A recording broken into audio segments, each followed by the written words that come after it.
It's another episode of the InvestorKit podcast, and with popular demand, we're going into our commercial divisions here at InvestorKit, running through what's behind the scenes, running through what we go through every single day, analyzing deals.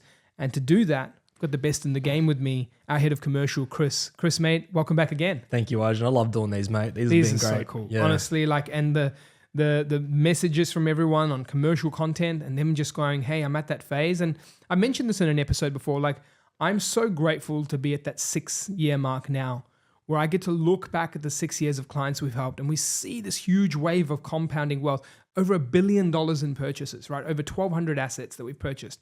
And looking at that, it's just it's special because everyone's growing so well and it's now commercial time and we get to supercharge their portfolios. Oh, Arjun. Right? Supercharge. Yes. And in supercharging it though, comes with risks, right? And we are in the game of avoiding those risks. Correct. Today we've got 2 examples. So when you're tuning into this podcast, please do stay until the end because that second example that we're going through is something that's commonly out there, but often many people forget checking this. So make sure you stay for that. Now, this first one, Chris, tell me about this deal. Again, I'm looking at it and you keep finding these sexy deals. They're amazing deals. And then all of a sudden you go, nah, but this is why. All right. So what's good on this one? Let's talk about another property deal that looked promising at first glance, but some underlying concerns led us to pass on it. And here's what we're looking at. So location and asset type, just 15 minutes east of Brisbane, Queensland, in a prime industrial precinct. So 15 minutes east, very, very, very sought out location. An industrial unit, existing industrial unit. It's probably 20 years old. The asking price is 1.75 million. The net rent is 120K. So a decent 5.84% net yield. So that being that close to Brisbane CBD, being industrial, 5.84% net yield, very attractive. The outgoings all recoverable by the tenant, insurance, management, land tax, rates, maintenance, the works. Okay, so triple net lease term, 3 years remaining, 3.5% annual increases, and there is a lot of security in the lease as well, bank guarantee and director's guarantee. So if you're listening to this and you're new to commercial and you're hearing all these terms come in, what Chris has said in a sentence here is the tenants here in the east of Brisbane paying a decent amount of rent for a property that's not all that expensive. They pay all the bills to own or rent this property. And whilst they're paying all the bills, they're going to hang around for 3 years. Every year they're going to pay you more rent. And whilst they're paying you more rent, in case anything happens, they're going to have a deposit that you can take care of and the director personally liable for this. So again, I'm looking at this and this is going, again, top line, I'm loving this deal. Yeah. Why are we not loving this deal? Tell me. Yeah, so as always, when something seems too good to be true, it's worth digging a little deeper. Now, the first red flag that we found was the tenant profile. The tenant here is a mortgage broker, which is a bit unusual for an industrial unit, right? Mate, I would say we know a lot of mortgage brokers now. Yeah. And there's a few with offices, don't get me wrong. But almost, and this is just anecdotal figure, 80% are sitting in their homes. Yes. They're rocking, suits up top for the Zoom meetings, and then the pajamas or sliders, like your famous InvestorKit sliders you've got underneath this table. But there's sliders, there's very much casual work from home, embracing the life, right? So this strikes me as a surprise that someone's an industrial sitting there with a broking firm. It's interesting. Yeah, that's right. So this mismatch raises concerns about the tenant's long-term commitment to the space. So there's a strong likelihood to us that they may not renew their lease once it expires, meaning the landlord could be left with vacancy that needs filling. Yeah. Now, they're a service-based business. We're a service-based business. We don't need to be in an office. We can just work from home. Well, right? you raise a good point because we are an example of this. Yeah. Our landlord at the InvestorKit Buyers Agency here in the northwest of Sydney, we were a tenant there for 3 years. We signed on.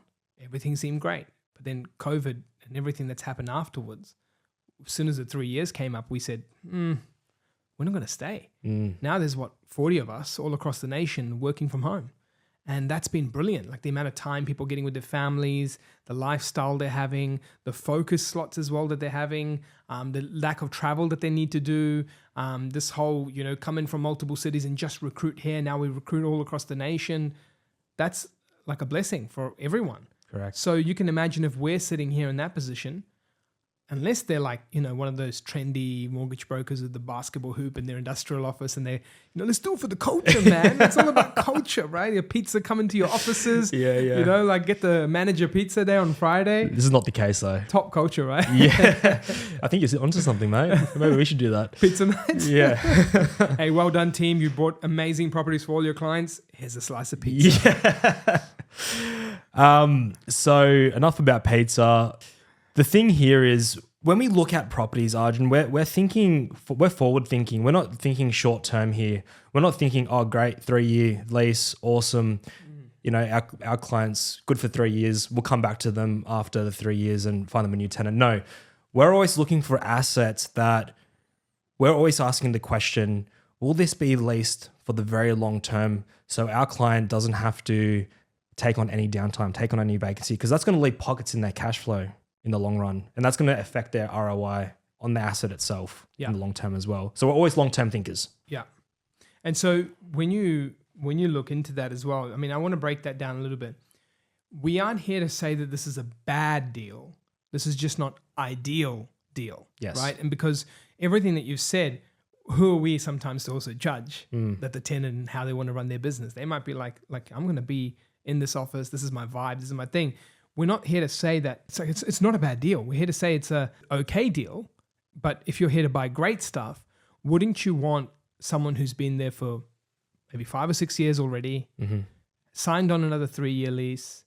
The type of business they run requires them to be there, whether it be proximity-based, local brand-based, or the type of industry they run that requires heavy machinery, lots of setup, expenses. This person might not need more than a table and a chair. That's right. Right? And so as a result, we want that ability to see that this 3 can turn into 6, can turn to 9 years.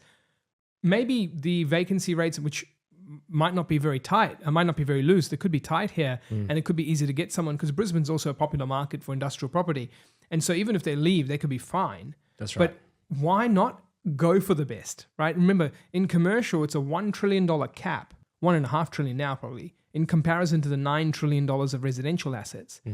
Therefore, it's already going to take you some time to find the right one. That's right. So if you're looking for 3-6 months for the right one, why not just wait for the next deal where you can be that much more certain? Like there isn't any rush. We've never had any situation in commercial where a client's gone, I need to buy this now. It's a rush. It's urgent. Or we've gone to them, you must buy. This is a great deal. Don't let this one go. It's a rush.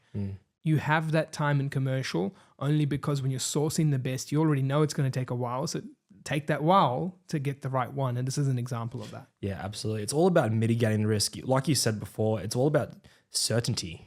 Keyword certainty. So that's what we're here to do. We're here to mitigate any risk associated with the uncertainty of vacancy, of downtime. Yeah. And so in this deal, the tenant mismatch was one. Yes. The limited rental growth as well. Could you talk about that? Because this limited rental growth I found was interesting. This is a common thing coming up as well. Yeah. So at InvestorKit, we do a lot of deals, particularly in this pocket of Brisbane. We're very popular here. We acquire a lot of assets here. So we have a database of rents. We have a database of cap rates. We have evidence to suggest that this property was at the top of the market rent range, meaning very limited growth. If it's very limited growth, then you're not going to get the big bumps in equity that you would get because you're at the top of the rental range, because that's what drives value. And this is an important point, Chris, because when you have a top of rent range, yes, I get it in the lease, there's 3.5% per annum increases and you'll therefore increase. But you're in for a rude awakening when the new tenant comes in. Correct. Because you go, it's not like residential where you go, wow, my rents went from 5 to 520 to 540. I look on the market and I therefore charge 560. Yep. Very rarely does residential take this huge backward step. In commercial, it can be built into this lease where the lease just keeps increasing, but the increases go beyond the actual market rate. That's right. And therefore, what you thought was the rent, it drops back off. So that's a very important last point to consider. And so now, if you're looking at the deal, it's a good deal, not an ideal deal, right? Yes. And it's got pros there, but the cons are something you just have to be aware of, that you're going to have rents drop if they leave. And there's a chance that they could leave if they think like maybe our business did, right? Where we went national and we went, work from home. So that's one of the deals. There's obviously other types of things to do with vacancy, Chris, and yes, it's around lease terms. Could you talk about lease terms and the importance of them? So, all right, let's dive into another deal where I can give you an example of this. Now, this property hit our desk. It had a lot going for it, but ultimately we decided to pass his by. Location and asset type. So the location, it's situated in an affluent suburb of Braddon, which is in the ACT. It is ground floor retail, which is generally a desirable asset class in this pocket and in this like high demand area. The asking price is 1.2 mil, net rent 72K, so a respectable 6% net yield. Outgoing, so 50% recoverable from the tenant, so 50% the tenant pays, and then the other 50% the landlord pays. So no biggie here. That's okay. The net rent is still 6%. Good on the tenant for negotiating that. That's you can tell they were smart on that. Yes, absolutely. Because usually landlords are 100% or including the gross rent. So they're cheeky there. They got away with that. That's right. That's right. Yeah, they might have had lease advocate. So. And you know what? There's probably a reason why they got away with that, which you'll uncover, right? Because when you've got tenants having negotiating power, there's usually something up in that market. Correct. We'll touch on that in a second. So the lease term, there's 1 year left on the lease after nearly being there for 4 years. So they've said they want to exercise their 5-year option term, and they've had it written that they have agreed to exercise that. So that's good news, right, on that part? Yes. So the rent is also tied to a CPI increase. You'll see some consistent increases over time. The tenant type is a Pilates studio. It's very popular, has 79 5-star Google reviews, and you've got a director's guarantee and a 3-month bank guarantee as well. Pilates is popping off. It is. Pilates Yeah. Just near us, there's this new one that opened up, and they've got this thing where the mums come in. So it's Pilates for the mums, and they've got like a kids area. Yeah, so you drop your kids in the creche. Yeah. You do Pilates, then you're done. You go over to the cafe. I think this whole like combo thing is starting to become a thing. Like even in the USA, I saw. I know it's off track now, but in the USA, I saw this thing where car washes and barbershops. Yeah. Like go drop your car, go get your hair cut. Yeah. And there's Pilates with creches. Oh, it's interesting. Sounds like you want to join, mate. Look, man, I hear it's way harder than it looks. Yeah, I heard that too. I heard pro athletes give it a go, and it's like brutal. Yeah. And the ladies just show them up all the time. So I'll probably stay away from that. What else did this deal have? You said Pilates, you said exempt on stamp duty. Is that right too? That's what we're getting to. Yeah. So this property is stamp duty exempt. So any commercial property purchased under 1.9 million, the government's just recently changed it there. It used to be 1.8, it's now 1.9. Stamp duty free for commercial. ACT, it's got some magic happening there. It does. And that's the second one we've talked about here on this commercial series, where we've got South Australia, stamp duty free, ACT under 1.9. What about the lease? Was there things like guarantees and stuff in this lease as well? Yeah, so a 3-month bank guarantee, a director's guarantee. So the pros here, strong yield, stable tenant, lease security on fire, stamp duty exempt, and it also had a positive tenant track record. So we reviewed the rental leisure. Pretty clean? Very clean, paid on time. It all checked out. Okay. So for the last 4 years it's been there, hadn't missed a payment. So what's the catch? What's the catch? Right? I love this. What's the catch thing? Why didn't we move forward? Okay, so when you look again, due diligence. So we looked into the property. The property's good. The tenant's good. The lease is robust. It's the area. The immediate area had high vacancy. So several vacant spaces right next door in the exact same building. The day spa, the restaurant bar also became vacant. Now, Arjun, that's a big red flag for us. And it wasn't just a small amount of vacancy. It was pretty big from what you were sharing with me. And there were long vacancies too. Like they weren't sitting there like, it was a couple of months, pretty extended. Exactly. And with this option term coming up, so they're probably paying an inflated rent. So just to give the listeners an example, this tenant's been in here for 4 years already. So on the 4th year, they've been paying increases on the base rent. So let's just say it was 20 grand, just for simple numbers. The first year, it might have gone to 22, 24, 26, 28. Correct. And now it's reached, say, 30 grand at the end of this option term. Correct. But what the market is not 30. Correct. So at the option term, there's a mechanism in the lease called a market rent review. And this is initiated when the tenant exercises their option term, their right to renew. So what that means is they may be paying 30K right now, but once they get the market review done by either a qualified valuer or an agreement between the landlord and the tenant, that's not going to be 30K anymore. That may drop down to back to 20. Yeah. So you might be securing this property at 6% net yield at the 30K rent.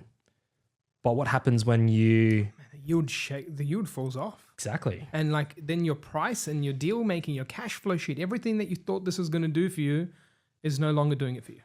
That's right. So with more vacant properties in the vicinity, landlords will be likely competing to attract those tenants, right? Yeah. This competition often leads to a downward pressure on rents, which could lower the property's value over time. If rents drop, the Pilates studio may either renegotiate the lower rent or worse, decide to move. And they've shown a history of negotiating that rent already. Like they came in with those 50% outgoings and like, you know, they've got a strong core and everything. They're ready to go. Like they'll negotiate intensely. They're built for this.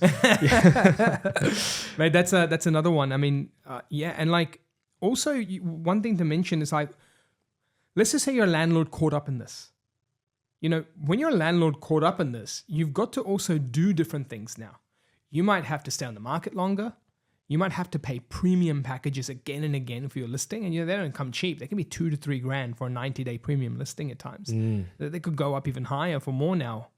On top of that, you may have to offer incentives. Like you may say, I will pay for half your fit out cost if you rent this out. I will make the review and option term more suitable to you. I will make the director's guarantee not there.